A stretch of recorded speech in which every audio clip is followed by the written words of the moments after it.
Apple spent almost the entire WWDC talking about artificial intelligence or Apple intelligence, and if you only watch the headlines, you might think spatial computing just got benched. But I don't think it did. I think it just told us exactly where this is going. This was the most AI-centric keynote Apple has done by far. The whole show revolved around a rebuilt Siri, more conversational, more capable, finally competitive with what Google and Samsung have been shipping.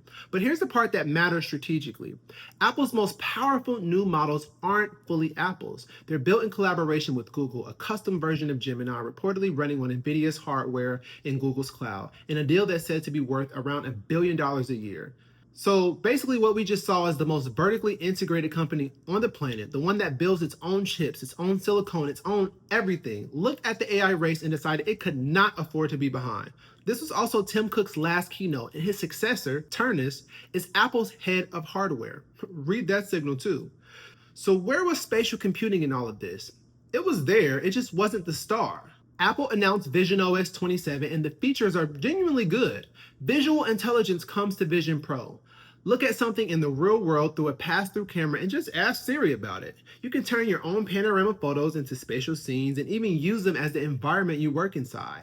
Apps get curved windows now, so Safari and Freeform can wrap around your field of view like a curved monitor. You can preview and edit 3D models straight from your Mac right in your space. There's even a new spatial Siri you can pin to the room and talk to just by looking at it. An improved control center, faster Wi-Fi, notifications that expand just by looking at them, solid welcome updates. But most of the significant updates are powered by or pointed at artificial intelligence. My clear takeaway is that visionOS is no longer separate from Apple's AI strategy. They are deeply integrated. So if I'm honest, this was a turn from what a lot of us expected even a year ago. The version of spatial computing was where everyone straps on a headset. For now, there's no new headset, no cheaper, lighter one, no glasses yet. But the spatial computing ramp up didn't shrink, it got wider. Because the spatial intelligence that's arriving right now isn't locked in a $3,000 headset, it's moving onto devices you already own. Visual intelligence works through the camera in your hand, and Apple is reportedly building infrared cameras in the next AirPods, which means spatial sensing is heading to a device that lives in your ears. I'd say that Apple Vision Pro is currently the gold standard device in spatial computing, but at the same time, it's a bit of a bottleneck. It's expensive and not currently widely accessible. But what Apple did was route it around its own bottleneck. Spatial computing is becoming something you can now access through the hardware that's already in your pockets. So it's important to see that spatial computing is not being trumped by AI, it's converging with it. AI is becoming the engine and spatial computing is becoming the interface, the dimensional, physical, real-world layer that intelligence flows through. And think about what that's worth in the moment that we're living in. AI is still a little new and shiny, but it's no doubt that we're heading into an era of information overload. Endless screens of quickly generated text. Spatial computing allows things to be dimensional, embodied, anchored in real places, to be experienced instead of read. Spatial computing is going to become the premium layer in the era of AI. Spatial computing is the opposite of flat.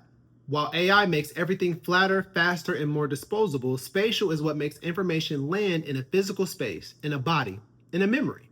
So spatial computing is still coming. In fact, it's already here, but it's only going to get more advanced. What changed, though, is the door that it's coming through. It's not coming through an Apple Vision Pro or a VR headset on every desk. It's already arriving through AI's front door, intelligence that can see and understand the world running on devices that you already carry. But when will we see the environment as the interface? The real promise of spatial computing that excites me is not just a screen floating in front of my face, it's my environment becoming an interface for work and creativity. And here's the thing, it's not science fiction, it's technically real today. A Vision Pro can do versions of this right now. And what we're waiting on isn't the intelligence, it's a little bit more software and, for most people, hardware that's light enough to wear all day. And that's more affordable. So everything Apple showed us this week is the runway for exactly that. AI is moving on to devices you already own. Spatial sensing is reportedly heading to the next AirPods, and the whole industry is quietly building towards the day the headset disappears into something you can actually wear out the door. So the question was never if your environment becomes your interface, it's when. And everything this week tells me it's closer than the headlines think. That's the trajectory, and I'll keep breaking it down for you as it unfolds. If this fascinates you as much as it does me, consider liking and subscribing. See you in the next video.